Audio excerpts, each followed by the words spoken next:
that's very dangerous as well. And on the role of the U.S. has consistently said that it will not sign up to a Kyoto Protocol.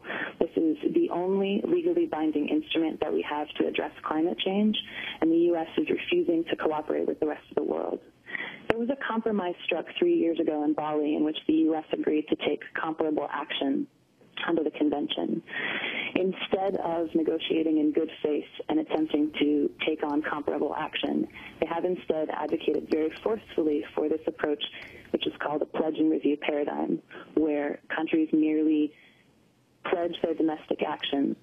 Again, this is a radically different approach than what's taken in the Kyoto Protocol, and they have insisted on it throughout. The problem with it also is that it serves as a far weaker approach that serves as an incentive to other developed countries to jump ship from their existing obligations under the Kyoto Protocol.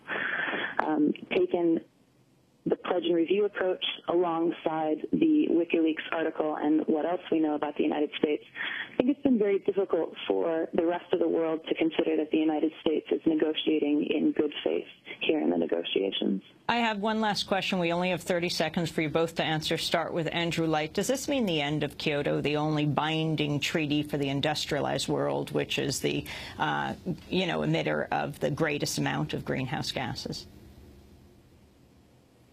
No, it does not. The Kyoto parties can still agree to move forward to a second commitment period, and we'll see whether or not they make some progress on doing that in Durban, South Africa.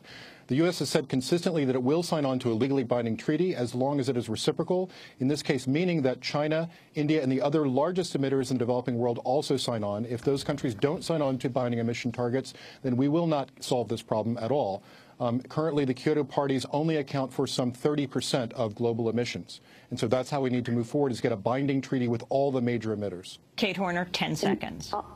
The Kyoto Protocol was never meant to capture all emissions. It was meant to capture the vast responsibility for creating this problem, and that's developed countries.